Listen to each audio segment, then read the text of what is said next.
Ngayong araw mga par, tara, samahan nyo ako, magtatanim tayo.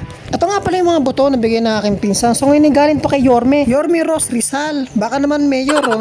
Meron nga palang 7 uri ng buto dito eh. Meron ditong kangkong, okra, tomatoes, tapos eggplant meron din dito. At kumuha na nga pala ako ng lupa dito. Tapos kinamay ko na nga eh, nalukay ko na nga yan eh. Wala nang arte-arte.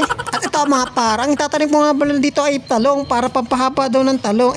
De joke. Tapos binuhos ko na yung buto ng eggplant dito. Ayan mga par, nakikita nyo ba? Ayan oh, malilit pa nga lang pala siya. Malilit lang pala ang buto ng eggplant. At nang matapos ko ilagay yung mga buto ng eggplant, ay tinabunan ko na siya. Ayan. Tapos another lupa naman ulit. Kumuha na naman ulit ako ng lupa. So ngayon ang tatanim ko naman ay kangkong. Favorito kong kangkong eh. Namimili pa ako sa dalawa kung tomato o kangkong eh. Kasi ang kangkong kasi gulay eh. Ang tomato naman, pwede mong igasa sa kangkong eh. Pwede nga ba yung igisa yun sa kangkong? Ito na nga mga par, kamatis na nga yung pinili ko eh. Tama diba? Kamatis ang Tagalog ng tomato. At ito na nga mga par, hinalukay ko na nga yung gamit ng kamay eh. Para may nakakapanga ako mamasa-masa na malambot eh. Ito na nga mga par, matapos ko sang hukay-hukaya. Ito na nga, nilagay ko na yung tomato eh. Kamatis pala. Ang galing no, kulay pula palang kulay ng buto ng kamatis. Sabagay, kulay pula nga naman yun. Tapos kapag tumubo na, kulay orange na. Tapos pinalat-plat ko na nga yung lupa dito para lumubog lalo yung mga buto ng kamatis. Tapos binuhat ko na nga pala to para ilagay dun sa mini garden namin. Nagdala na nga rin pala ako ng tubig para madiligan na to. Di ko nga pala pinakita sa inyo, may tananim nga rin pala akong okra dito. At ito na nga pala yung kamatis, ito nga pala yung okra, tapos ito yung talong. At tama-tama lang dito yung par sa taas ng bahay namin dahil nasisikatan ng araw.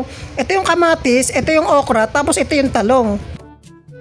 Tapos pagdating ng hapon, kumuha na nga pala ako ng tubig dito at nilagyan ko tong kaldero namin ng tubig. Dahil hapon na, baka kasi uhaw na yung mga halaman na tinanim ko. Kakatanim ko lang pala, kaya ngayon buto pa lang sila. Baka kasi mauhaw na yung mga buto na itinanim ko, pero hindi pa naman pala sila tuyot eh. Basang-basa pa yung lupa niya. Pero didiligan ko na rin para basa pa ulit. Totoo lang mga par, wala talaga akong skill sa pagtatanim, pero ngayon itatry ko ulit kasi huling pagtatanim ko, anong bata pa ako. Pero ng sikat ng araw, palubog na. Kung makikita nyo mga par, marami pala kaming halaman dito. Meron din kaming oregano dito. Tapos di ko na alam kung anong tawag sa ibang halaman dito eh. O siya mga par, hanggang dito na lang. Sana tumubo yung mga buto na itinanim ko. Update ko na lang kayo mga par pag may tumubo na doon sa mga buto na itinanim ko. Thanks for watching.